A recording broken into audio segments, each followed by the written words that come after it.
Bom dia, bem-vindos a mais uma edição do Falar Direito, o programa de Advocacia e Justiça do Jornal Económico. Desta vez, fora de estúdio e numa versão ainda mais digital. Hoje temos connosco a advogada Margarida Couto, ela é sócia da VDA e presidente da Academia de Formação desta sociedade. Partimos de uma nova oferta curricular deste escritório para um debate sobre educação e responsabilidade social. Obrigada, Margarida, por ter aceito este nosso convite. De facto, a VDA lançou há pouco a primeira edição do curso a Legal English Drafting Skills, que no fundo se prende com a necessidade de conhecimento e linguística jurídica em inglês. A minha primeira dúvida é exatamente em que é que consiste esta formação.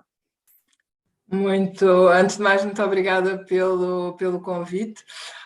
De facto, a VDA tem reforçado muito a sua oferta formativa, nomeadamente para o mercado corporativo, e o lançamento em especial deste conteúdo formativo, que é totalmente em e-learning, que também foi um formato novo que lançámos, como toda a gente, julgo eu, no contexto de reagir à pandemia, mas que acabou por vir por ficar, prende-se com a noção que nós temos de que, tipicamente, as equipas jurídicas dos nossos clientes debatem-se com o tema da correção da linguagem jurídica, porque é evidente que quando nós falamos a nível coloquial, se o nosso inglês não for o mais correto possível, não é dramático, desde que nos façamos entender, enfim, as coisas funcionam. Do ponto de vista jurídico, uma palavra mal usada pode, de facto, conduzir a um resultado, a uma interpretação daquilo que foi, seja a vontade contratual das partes, seja aquilo que se quis emitir, a opinião que se quis emitir, etc., pode ficar prejudicada. Nós começámos por preparar estes conteúdos internamente para as nossas pessoas, ou seja, para que os advogados da VDA, quando prestam assessoria jurídica aos clientes, usem os termos juridicamente mais corretos, mas depois, de facto, percebemos que isto era um conteúdo que os nossos clientes também valorizavam muito, e então passámos a disponibilizar também ao mercado corporate. Ou seja, era um curso interno, no fundo, para os colaboradores, digamos assim, e depois aperceberam-se que advogados in-house também necessitavam dessa formação, mas também é aberto ao público em geral. Sim, é aberto ao público em geral, enfim, é uma oferta para o mercado corporate, portanto, para o mercado empresarial. Claro que é aberto ao público em geral, mas digamos que quem terá maior interesse na oferta, tipicamente, e é isso que temos registado através das inscrições que temos tido, quem tem tipicamente interesse na oferta é quem trabalha num contexto jurídico dentro de uma empresa. Portanto, são normalmente advogados ou paralegals também, enfim, solicitadores, mas pessoas do mundo jurídico, mas que trabalham não numa sociedade de advogados, também pode ser, não é proibido, mas sim, em departamentos jurídicos. Em termos das empresas, há maior procura por parte de algum setor em específico? Não sei se tem essa informação sobre os vossos... Não, é muito transversal. Este curso, enfim, não sei se temos tempo a falar disso, mas isso acabou por surgir de uma forma bastante surpreendente para nós e inesperada. O que aconteceu foi que, durante a pandemia, nós também quisemos ajudar os nossos clientes a navegar a pandemia e ocupar as pessoas que estavam em lockdown, enfim, e a tentar usar a nossa academia corporativa fazendo cursos gratuitos, digamos, para os nossos clientes, para aproveitarem aquele tempo de paragem obrigatória quase, para enriquecerem as suas equipas. E olhámos para dentro da nossa oferta interna e pensámos o que é que aqui nós podemos usar que possa ser útil aos clientes. E lançámos este curso disponível para clientes numa base pro bono, tipo, inscreve-se quem quiser, e ficámos um bocadinho surpreendidos com a adesão e com a procura que teve, tanto que acabámos por ter que fazer mais edições do que na altura contávamos, e isso deu-nos um bocadinho noção que se calhar não tínhamos uma percepção da necessidade que existe, porque de facto isto se calhar não se ensina nas universidades, ou não sei, mesmo os institutos de línguas tipicamente não ensinam o inglês técnico, ensinam o inglês coloquial e não o inglês jurídico, e de facto o jargão jurídico é bastante específico, como imagino eu, o jargão de outras indústrias. Fala dessa especificidade, até que ponto é que o idioma é de facto um entrave no vosso trabalho, no fundo. Já houve casos de erros litígios, erros linguísticos que impactaram algum litígio? Não ter, ou seja, na Vieira de Almeida, felizmente não, porque nós, como desde muito cedo começámos a servir um mercado internacional, nós temos, foi quase que critério, enfim, de poder estar na VDA, dominar a língua inglesa e depois dominar a componente jurídica da língua inglesa, portanto foi um aspecto ao qual nós sempre prestamos muitíssima atenção. Mas, enfim, já lidámos com situações em que, por exemplo, o contrato dizer em caso de dúvida prevalece, porque cada vez que um contrato é assinado, enfim, entre jurisdições diferentes, é normal haver uma tradução, pelo menos, ou uma versão portuguesa e uma versão inglesa, ou o que seja, e é normal as partes dizerem qual é a versão que prevalece em caso de dúvida ou de contradição. E sim, não necessariamente impactando um cliente nosso, mas já nos deparamos com situações em que o facto de dizer que prevalecia a versão inglesa e a versão inglesa não ter às vezes aquele termo que era o termo que em português fazia sentido, já aconteceu. Agora, isso acontece muito, por exemplo, na transposição de diretivas. As diretivas tipicamente são elaboradas primeiro na língua inglesa e depois traduzidas para todas as línguas da União. E, de facto, quando nós temos dúvidas do que é que o legislador europeu quis dizer, a nossa fonte é a versão inglesa. Vamos à versão inglesa perceber exatamente o que é que o legislador quis dizer, porque cada tradutor às vezes traduz de uma maneira e inclusive há diretivas em que vamos imaginar uma é filha da outra e o tradutor de uma traduziu um termo de uma maneira e o tradutor de outra traduziu de outra maneira e depois o intérprete fica sem saber qual o caminho a seguir e, portanto, vamos à origem. Portanto, este tema é importante porque no final do dia o inglês é a língua comum, na falta de outra é o inglês que junta aqui as pontas todas quando há um mercado internacional. Falava dessa lacuna no mercado, de facto de eventuais universidades não terem esta preocupação e também da questão do legislador europeu. E a União Europeia não tem uma preocupação nesta matéria, não há um objetivo de uniformizar de alguma forma essa questão dos intérpretes.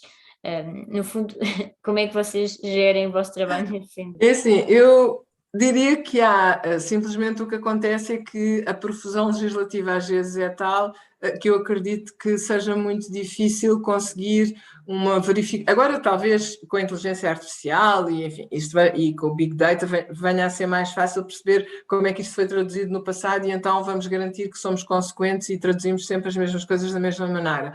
Mas de facto, não podem ser sempre as mesmas equipas a traduzir todos os instrumentos, porque, por exemplo, agora no contexto do European Green Deal tem saído imensa legislação e, por exemplo, já nos deparámos com esse problema. Vou-lhe dar um exemplo.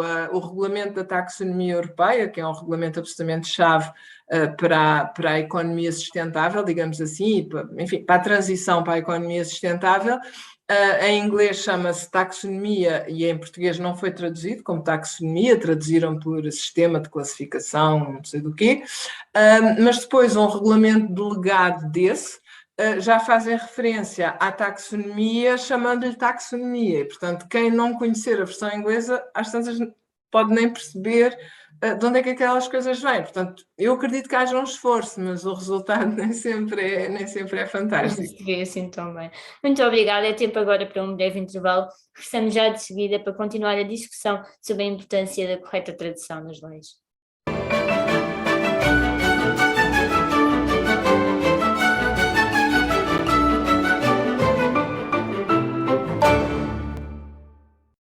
Regressamos à emissão com a presença da advogada Margarida Couto, sócia da área de Comunicação, Proteção de Dados e Tecnologia da Vieira de Almeida. Neste momento, qual é o estado da arte da literacia jurídica em Portugal, na sua opinião? Tendo em conta também este contexto, ainda de alguma indefinição em relação aos idiomas? Eu acho que varia muito, não sinto que haja um estado da arte geral, acho que varia de indústria para indústria, também em função do tamanho, enfim, das empresas, da necessidade que elas têm de se relacionar com o mercado internacional. Eu acho que houve uma grande transformação pós-crise financeira, porque, de facto, como todos sabemos, Portugal teve que se virar para fora e tornar-se um país mais exportador, e isso tornou, porventura, mais relevante a literacia jurídica multilíngua, digamos assim, e, portanto, acredito que tenha contribuído para melhorar bastante, mas claro que há sempre imenso caminho por percorrer, há sempre muito, muito por onde melhorar. Falou na crise financeira como algo passado, mas também avizinha-se uma recessão, segundo os especialistas, que esse pode ser um caminho também para solucionar, tendo em conta que Portugal já é um país exportador, deve exportar mais, os portugueses devem investir nessa cultura. O que é que diria para tentar evitar um impacto maior? Eu diria que agora, enfim, em termos de exportação, acho que Portugal já fez muito, obviamente pode fazer muito mais, mas eu diria que se calhar o ponto-chave para onde pegar para juntar, digamos, o útil ao agradável, seria Portugal apanhar mais cedo ou mais rápido o comboio da sustentabilidade, ou seja, as empresas portuguesas, além de se terem tornado mais sofisticadas e mais exportadoras, tornarem-se também mais sustentáveis.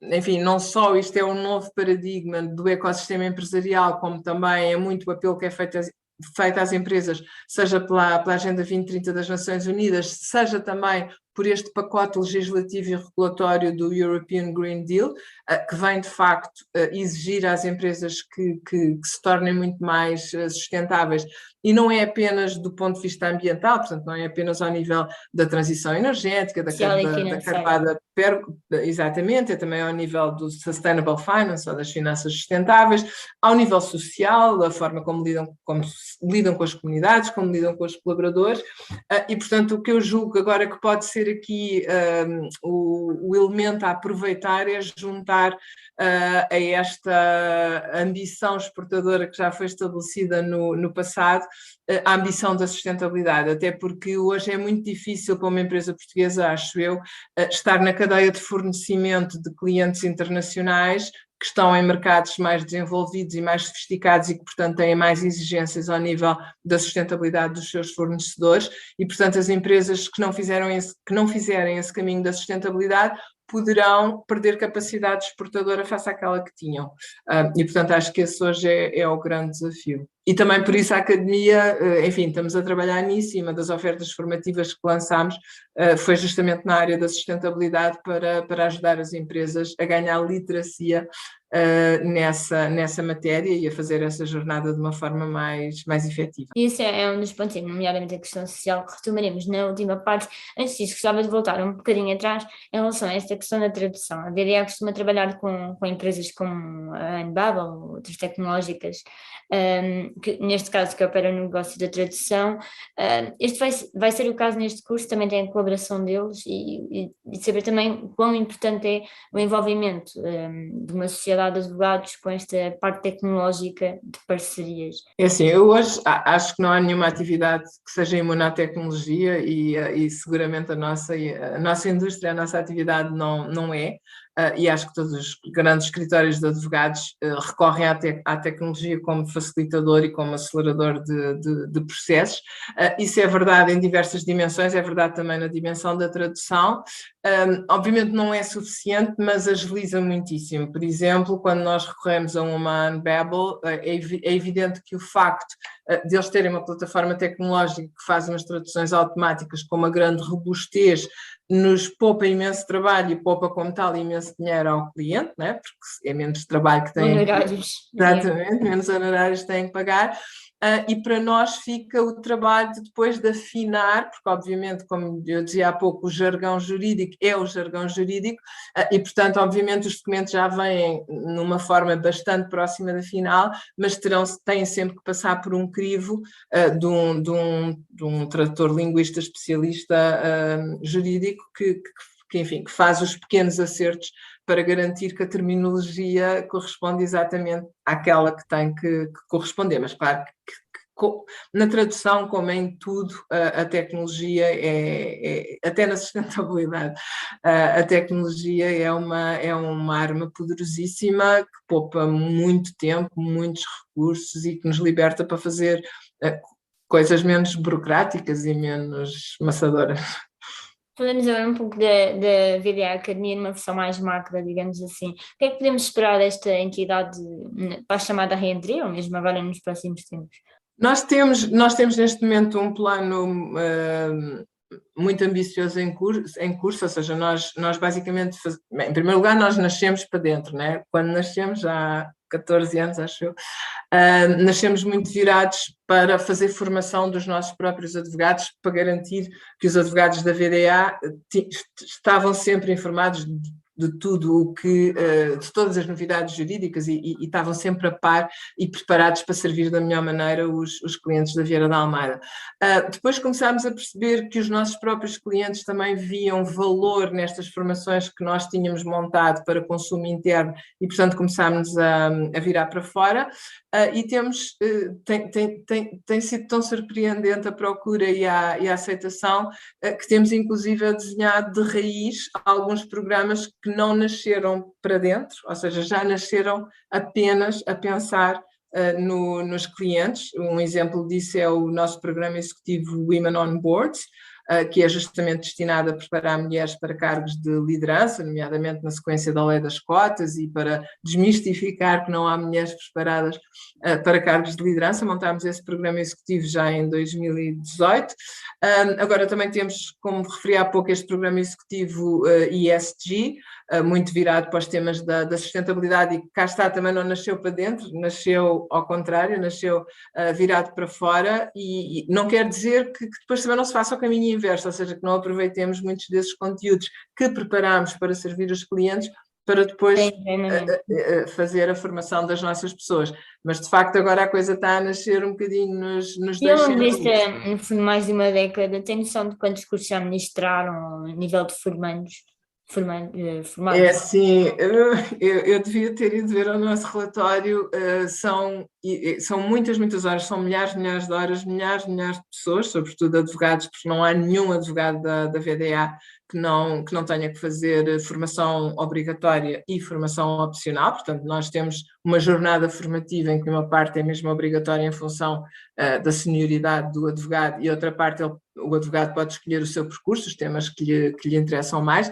Portanto, em formação interna, não lhe sei dizer o número, está no nosso relatório, eu devia saber de cor, mas não sei, mas são muitos milhares de horas, e para clientes, obviamente, como arrancámos mais tarde, porque de facto eu diria que durante os primeiros quase 8, 9 anos a academia esteve muito mais focada para dentro do que para fora, mas neste momento, por exemplo, só no curso Women on Board já passaram mais de 150 mulheres, por exemplo, e é um curso relativamente recente. Este curso do Legal English, se contarmos aquelas sessões que fizemos durante a pandemia, que não eram propriamente, enfim, eram mais para ajudar os clientes a navegar a pandemia do que propriamente para ter uma oferta formativa no mercado, também já terão sido centenas de pessoas a passar pela academia, digamos assim. E como é que é esta tendência de as sociedades de advogados criarem, no fundo, estes pacotes formativos? Ou seja, vimos recentemente o caso da Quatro Casas, que investiu também numa academia, antes também tinha o Instituto de Conhecimento da Abril e por aí adiante. Moraes Leitão também, o Instituto... Exato, mais recentes ou mais antigas, no fundo estão todas a fazer. Este investimento na escola, digamos assim, é um investimento com retorno? Eu acho que só a formação para dentro é um investimento com retorno, porque acho que, enfim, nós fazemos a nossa formação na universidade, mas a lei não só é alterada a uma velocidade enorme, como, sobretudo em certas áreas, como por exemplo a área de que eu fui sócia durante muitos anos, a área das tecnologias, é uma velocidade estonteante, ou seja, é muito difícil sem uma academia os advogados manterem-se sempre na crista da onda e estarem sempre completamente a par de tudo novo que vai saindo e sobre o qual nós temos que ou seja, temos que dominar esse conhecimento para continuar a prestar o melhor serviço aos clientes. Pronto, eu acho que só por isso justifica-se a existência de uma academia nas sociedades de advogados e acredito que é muito por aí que muitas estão a fazer esse caminho. Claro, pode-se fazer formação sem se ter uma academia autonomizada, não é preciso. Nós também já fazíamos formação antes de ter a academia como autónoma da Vieira de Almeida, mas dá de facto outra agilidade e outra robustez, digamos assim, ao processo, até porque tem pessoas dedicadas, tem uma equipa própria, portanto eu leio muito esse fenómeno de estar a ser mais transversal ao mercado legal em geral, muito pela evidência de que faz falta às pessoas para se manterem a par e, porventura, também porque percebem, como nós percebemos, que os clientes valorizam adquirir conhecimento através da sociedade de advogados com a qual trabalham regularmente. É um bocadinho um 2 em 1, ou seja, já estão habituados a trabalhar com aquela sociedade de advogados, então por que não aprender com aquela sociedade de advogados as matérias mais jurídicas, ou não jurídicas, porque na verdade a nossa academia é certificada para competências jurídicas, mas também para competências de gestão e soft skills, ou seja, nós não fazemos apenas formação jurídica, até porque hoje um advogado, se só tiver formação jurídica, acho que está perdido. Não, Tem que ter formação em gestão tecnológica, etc. E, portanto, são temas de facto que acompanharemos de seguida. Numa pausa de breves segundos, continuo desse lado.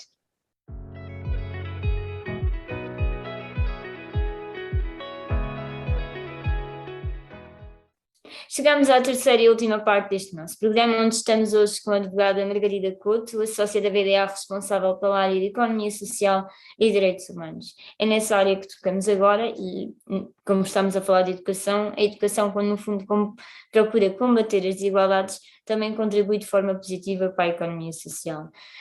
O que lhe perguntei é qual é atualmente o nível de responsabilidade social das organizações, tendo em conta aquilo que tem visto e se a guerra na Ucrânia impactou de forma positiva este movimento?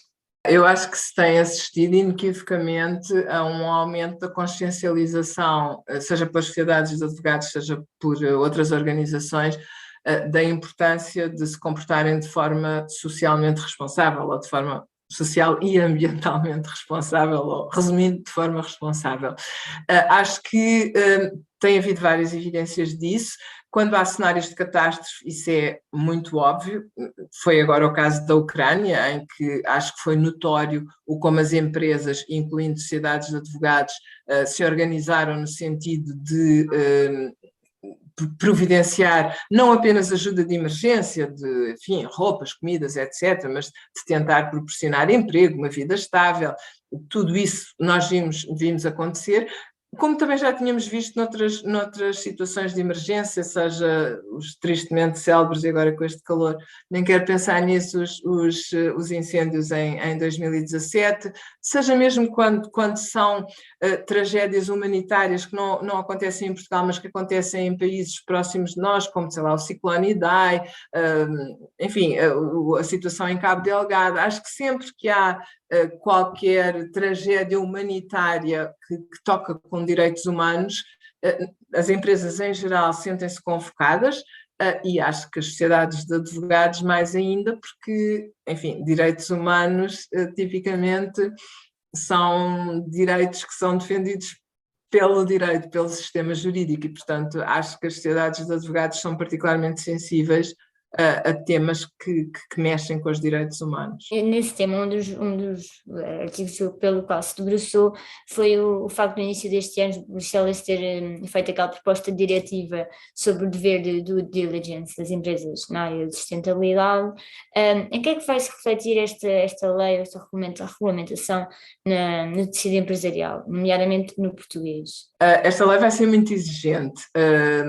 No tecido empresarial português poderá ter, porventura, um pouco menos de impacto direto do que noutras geografias, porque, pelo menos de acordo com o projeto que é conhecido, porque a diretiva, o texto final só deverá ser conhecido lá mais para o final do ano, mas neste momento a diretiva aplica-se a empresas que tenham mais de 150 milhões de euros de faturação, que obviamente em Portugal ainda são algumas, mas não são tantas como na Alemanha, por exemplo. Simplesmente a nossa experiência diz-nos que é precipitado pensar que essa lei só se vai aplicar às empresas muito grandes ou que têm uma faturação superior a 150 milhões de euros, porque tipicamente essas empresas, para cumprirem a lei, Portanto, para cumprirem o tal dever de diligência devida na sua cadeia de fornecimento, têm, obviamente, que ir fazer auditorias ou, pelo menos, perguntas a quem está na sua cadeia de fornecimento, aos seus fornecedores, tenham eles ou não um enorme nível de faturação. E, portanto, é por isso que convém desmistificar que esta nova diretiva é só para as empresas muito grandes, ou seja, Os PME também têm de se preocupar. os principais deveres são para elas, mas claro que as empresas muito grandes não conseguem cumprir a diretiva sem exercerem esse dever de diligência devida sobre a sua cadeia de fornecimento e, portanto, claro que aí... Mas em que é que se materializa essa diligência? Há ainda, ou seja, já há alguma Sim, ideia? já é muito detalhado, é muito exigente. Aliás, a diretiva chama-se Diligência Devida em Direitos Humanos, mas os direitos ambientais são equiparados a direitos humanos e hoje essa é a tendência. Aliás, a nossa lei, nós temos uma lei do clima, a nossa lei do clima reconhece, por exemplo, a figura do refugiado climático. Tipicamente aqui há uns anos não se falaria disso, um refugiado é alguém que foge de outra coisa que não de climas extremos, portanto direitos humanos é um bocadinho abrangente, é mais do que direitos humanos naquele sentido mais clássico, estritamente social a que estamos habituados, tem muita componente ambiental e basicamente o que diz às empresas é que passa a ser obrigatório, ou seja, já não é uma opção, hoje face ao direito internacional é uma opção, já existem enquadramentos das Nações Unidas, da OCDE, etc., que são opcionais, são aquilo que nós chamamos soft law. E essa soft law vai se transformar em hard law para certas empresas, ou seja, vai ser obrigatório as empresas terem uma política e depois dizerem como é que executam essa política, ou seja, quais são exatamente de A a Z os processos que se propõem seguir para detectar violações de direitos humanos e o que é que tencionam fazer quando detectarem essa violação de direitos humanos para remediar ou compensar, ou o que seja, essa violação de direitos humanos. Portanto, é bastante exigente. Aproveito para tocar no facto de ser presidente da Associação Grace, que toca nesta questão das organizações com responsabilidade corporativa. No final de 2020 foi reeleita para um segundo mandato de 2 anos. Três anos, acaba para o ano. Pergunto se vai recandidatar a um terceiro e o que é que esperamos nos próximos tempos desta Grace? É assim, eu não me vou recandidatar porque acredito que as pessoas devem estar um determinado tempo máximo em funções de presidência e, portanto, os próprios estatutos, é uma questão de good governance, ou seja, é considerada boa governança e, portanto, os próprios estatutos do Grace, que são bons estatutos, limitam o número de mandatos e, portanto, eu vou atingir... Ou seja, é no máximo 2?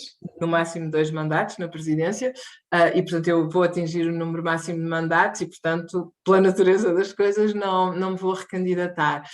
No entanto, o caminho que o Grace tem pela frente é gigante. O Grace nunca cresceu tanto como nos últimos 2, 3 anos, o que é um bocadinho paradoxal, porque foram anos particularmente difíceis, incluindo para a economia, nomeadamente para certos setores que estiveram literalmente ligados à máquina, e de facto o Grace neste momento são mais de 220 empresas, eu já não sei o número porque não há quase dia nenhum em que não haja novas adesões, e eu acho que isso significa que as empresas reconhecem o valor que lhes acrescenta estar numa rede de empresas responsáveis como o Grace, e portanto, independentemente de quem seja o futuro presidente, acho que o Grace tem um papel muito importante a desempenhar no ecossistema empresarial português. Muito obrigada, Margarida. E assim terminamos mais uma edição do Falar Direito. Regresso em breve com novos temas, com novos convidados. Até lá, aproveite esta onda de calor para nos acompanhar a partir de casa em vídeo, podcast e texto. Muito obrigada.